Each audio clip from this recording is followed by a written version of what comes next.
La société immobilière Chim Inter récompense sa clientèle et ses agents. Elle a organisé ce 30 décembre une cérémonie de remise d'attestation à ses premiers souscripteurs du projet d'acquisition de terrain à Bonzi, situé dans la capitale politique de la Côte d'Ivoire. Construction du nouveau marché Komagua de Roxy dans la commune d'Adjamé. Les responsables ont animé une conférence de presse ce 30 décembre à Abidjan dans l'objectif de présenter ce projet d'un montant de 13 milliards de francs CFA et préciser la date de lancement des travaux.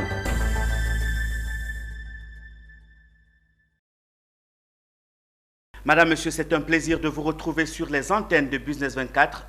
Développons à présent l'actualité de ce jour. C'est la fin de l'année et également l'heure des bilans. La Convention de la société civile ivoirienne a fait ce mardi 28 décembre le bilan de ses activités pour l'année 2021. C'était au cours d'une conférence de presse animée par son coordonnateur national. Un bilan jugé satisfaisant et c'est ce que nous disent nos reporters Diane Kablancan et Ismaël Doza. 2021, une année riche en activités pour la Convention de la société civile de Côte d'Ivoire. Selon Mahamadou Kouma, coordonnateur national de la Convention, la structure a fait plusieurs plaidoyers au cours de cette année 2021. L'année 2021, nous, en fonction du plan stratégique que nous avons mené des activités de formation, donc renforcement des capacités. Nous avons procédé au renforcement de nos organes. En plus de cela, nous avons fait beaucoup de plaidoyers dans le cadre de certains projets tels que le CDD, dans le cadre de ce projet Benkadi concernant la Covid-19. Nous avons mené toutes ces activités et en plus de cela, nous avons organisé des tables rondes multi-acteurs ou des débats contradictoires sur des questions d'actualité, les questions brûlantes de société, telles que la question de l'éducation, l'épineuse question de l'éducation. Nous avons organisé une table ronde multi-acteurs sur la question de la migration. Nous avons organisé des activités sur la question de la dette et tout cela avec nos commissions thématiques. La Convention de la société dans ses missions régaliennes est aussi engagée dans le suivi des projets de développement lancés en Côte d'Ivoire. Dans le cadre du contrat de désendettement et du développement CE2D, lancé d'un financement avoisinant les 1151 milliards de francs CFA octroyés par l'État français, le CE2D est engagé pour la mise en œuvre de projets de développement dans 7 secteurs de concentration d'appui budgétaire, d'un fonds pour les études et le pilonnage du programme. Pour l'exécution transparente de ce contrat de désendettement et de développement, la Convention de la société civile a mis en place un projet suivi indépendant et participatif de la société civile. Chef du dit projet, Diakilia Ouattara fait le point du projet. Le projet s'appuie sur 4 piliers. Le premier pilier, c'est le suivi physique quantitatif, s'assurer qu'effectivement les projets tels qu'annoncés dans le cadre des cahiers de charges du contrat de désendettement et développement sont ceux qui sont effectivement réalisés sur le terrain. Le deuxième, c'est le suivi qualitatif. Le suivi qualitatif, c'est-à-dire recueillir les perceptions des populations. La Convention de la société veut rapprocher davantage des populations pour faire mieux connaître ses activités. Elle va passer à la revue de sa stratégie de communication. La remobilisation des points focaux auprès des organes de presse sera l'une des actions à mener. La Convention de la société civile ivoirienne est une grande fêtière nationale de la société civile, comptant plus de 132 structures nationales plurithématiques. La société immobilière Chim Inter a organisé ce 30 décembre une cérémonie de remise d'attestation à ses premiers souscripteurs du projet d'acquisition de terrain à Bonzi, situé à Yamoussoukro. Une occasion pour le président directeur général de l'entreprise de remercier la clientèle et le personnel de l'entreprise pour tout le travail abattu tout au long de l'année.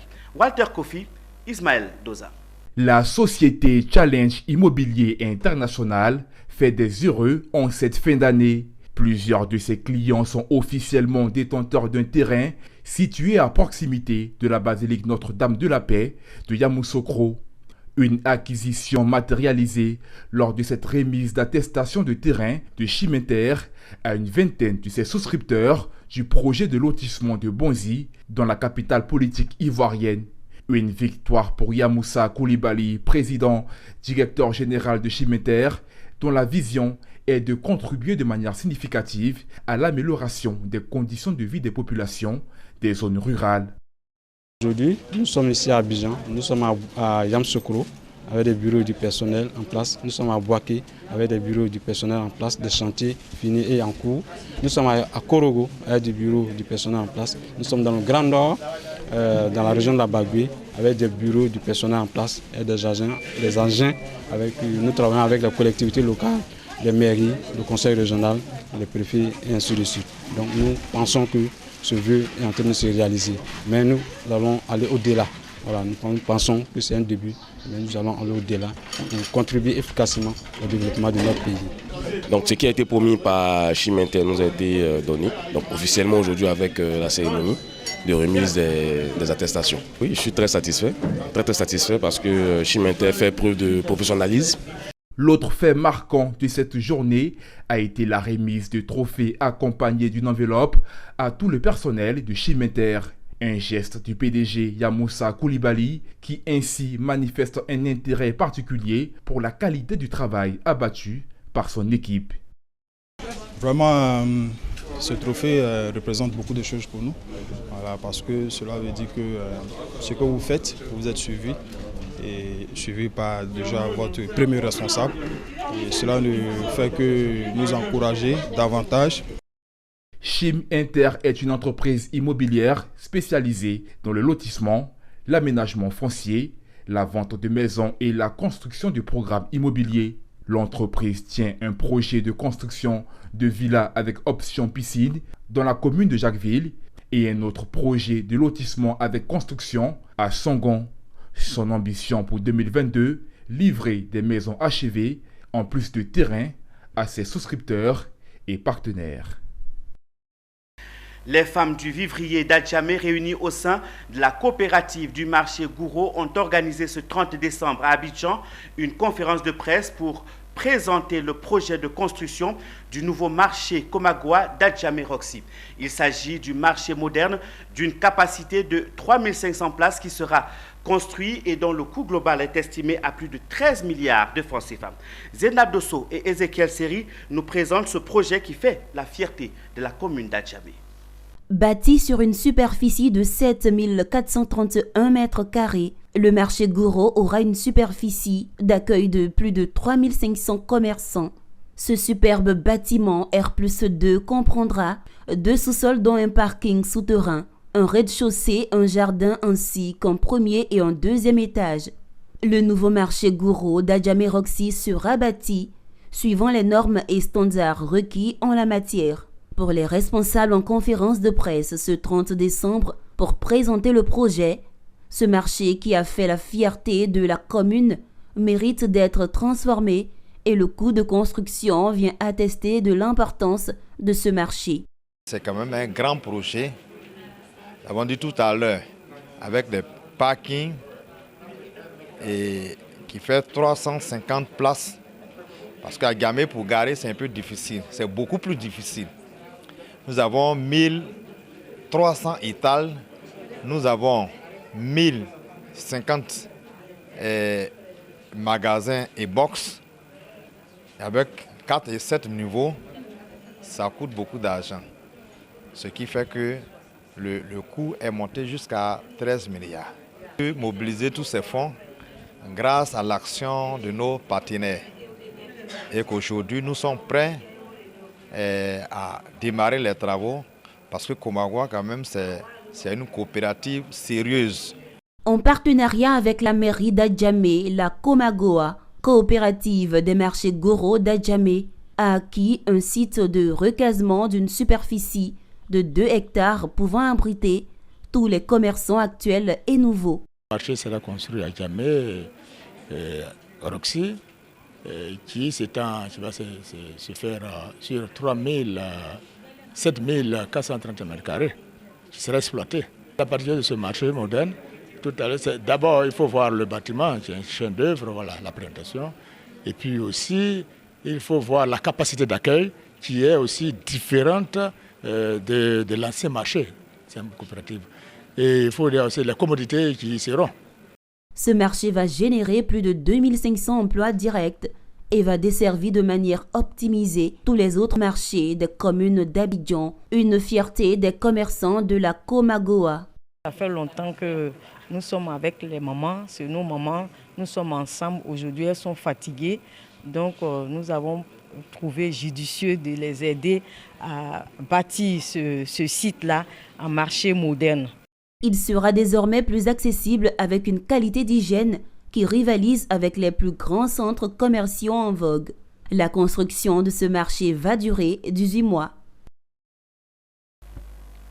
Renforcer l'autonomisation de la femme en milieu rural en préservant les parcs et réserves, c'est l'objectif que vise le comité de gestion locale du parc national d'Azani. Cette vision soutenue par l'Office ivoirien des parcs et réserves OIPR et le projet WACA viennent de doter les femmes de la localité de Amessan-Guessan en matériel de production d'Attiéké. Les détails avec Kone Nanourgo. Au cours de la 4e session marquant la dernière du genre du comité de gestion locale du parc national d'Azani, tenue le lundi 27 décembre 2021 à Grand Laou, l'Office ivoirien des parcs et réserves OIPR et le projet WACA, programme en charge de la lutte contre l'érosion côtière en Afrique occidentale, ont fait des heureux au sein des communautés.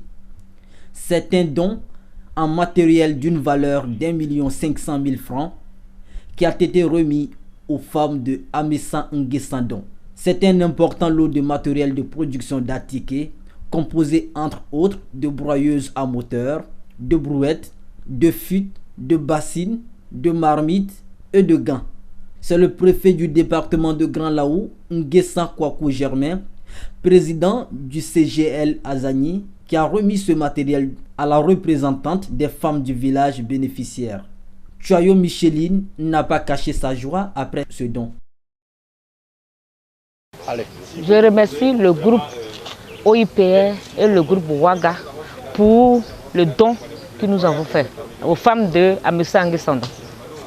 Pour les machines, les bois et autres, nécessaires pour l'usage, on les loue pour faire le manioc. Après avoir fini les dépenses et autres, on ne s'en sort pas trop. Mais aujourd'hui, nous l'avons nous-mêmes. C'est qu'on pourrait aller de l'avant. À travers ces actions de soutien qui favorisent l'épanouissement économique et social des populations, l'OIPR et ses partenaires visent l'implication de celles-ci dans la protection et la conservation de ces parcs et réserves pour les générations futures. Profitant de cette occasion, le directeur de zone sud de l'OIPR, le colonel Ilyas Bakayoko, a adressé ses remerciements à l'ONG Action Humanitaire Les Benjamins pour son accompagnement dans l'identification des besoins des populations. Alors à l'endroit des partenaires au développement, nos partenaires financiers, nous avons noté effectivement que des moyens ont été mis à disposition pour nos populations riveraines, parce qu'il fallait trouver des alternatives. Et cette alternative, c'était de créer des AGR. Et ces AGR-là sont matérialisés, concrétisés à travers des dons qui ont été faits. Et donc je note qu'au cours de cette 4e session ordinaire, le projet d'investissement pour la résilience des zones côtières, dénommé WACA, a pu donc faire un geste, donc a fait un appui à l'OIPR qui a donné au village de Amessan-Guessan des broyeuses, donc du matériel pour la transformation du manioc en Attiéké. Notons que bien avant cette étape, ce sont les femmes des villages d'Etioboué et de Mbrati vivant autour du parc national des îles Eotilé qui avaient réceptionné du matériel de production d'Attiéké pour un montant global de 3 millions de francs. C'est donc un montant global en dons de 4 500 000 francs qui ont été dépensés pour l'autonomisation des femmes autour des 2 aires protégées situées sur le littoral ivoirien. Après des dons à la prison civile et à la communauté Sainte-Camille, À l'endroit des personnes souffrant de troubles mentaux, l'ONG La Maison de l'Amour de Bondoukou poursuit sa caravane sociale. Elle était récemment à Abidjan où elle a fait des dons de vivres et de non-vivres à l'orphelinat des filles de Grand Bassam et les enfants malades du CHU de Trècheville. Il s'est agi pour cette ONG d'apporter du sourire en cette période de fête de fin d'année. Anissé Kwadjo. Après le centre Saint-Camille et la prison civile de Bondoukou, il y a eu la remise de lits médicalisés ainsi que des vivres remis aux personnes souffrant de troubles mentaux et les détenus. L'ONG La Maison de l'Amour s'est rendue à l'orphelinat des filles de Grand Bassam. Là-bas, plusieurs dons importants de bidons d'huile, de boîtes de tomates, de pâtes alimentaires, 5 sacs de riz de 25 kg et bien d'autres produits ainsi que des jouets. Ce petit geste afin de permettre aux encadreurs de mieux prendre soin des pensionnaires. D'apporter plus de rayons de lumière aux enfants. Du coup, apporter un peu de joie à ces jeunes filles, c'est pour nous l'occasion de pouvoir, bien sûr, rentrer dans les objectifs de notre ONG, mais surtout apporter le plus de joie en cette fin d'année aux enfants. L'ONG La Maison de l'Amour de Bondoukou veut aider ces petites filles à réussir dans la vie, d'où il faut qu'elles se sentent protégées. On recherche à apporter le bonheur aux enfants, on recherche à apporter la joie, on veut voir la joie dans leur visage, on veut voir beaucoup de souris. Et qu'on est là pour eux, on est des mamans, donc on est là pour eux, pour leur donner tout l'amour de maman. Après l'orphelinat des filles de Grand Bassam, sur le CHU de Trècheville, nous rencontrons des parents ne sachant plus à quel sens se vouer. Leurs enfants, atteints pour certains de cancer, nous ne sommes pas autorisés à filmer ces enfants souffrant de pathologies graves. L'ONG La Maison de l'Amour a tenu à apporter un peu le réconfort, la magie de Noël à ces bouts de chou afin de leur permettre de retrouver le sourire. Venir en aide aux enfants qui ont des maladies, qui les empêche d'être dehors, de jouer comme tous les autres enfants. Ces enfants-là passent beaucoup de temps à l'hôpital. Le service de pédiatrie médicale, l'unité d'oncologie pédiatrique, a reçu un important don de lot de médicaments, de premiers soins actifs, des jouets, des cadeaux, ainsi que des repas chauds. L'ONG La Maison de l'Amour ont parcouru toutes les chambres de ces bouts de chou afin de leur apporter cette magie que dégage la Noël. C'est avec cette information que nous refermons ce journal, non sans vous remercier pour votre fidélité tout au long de l'année 2021. Merci également de nous avoir suivis. Passez un très excellent moment et très bonne et heureuse année 2022 à vous et à très vite.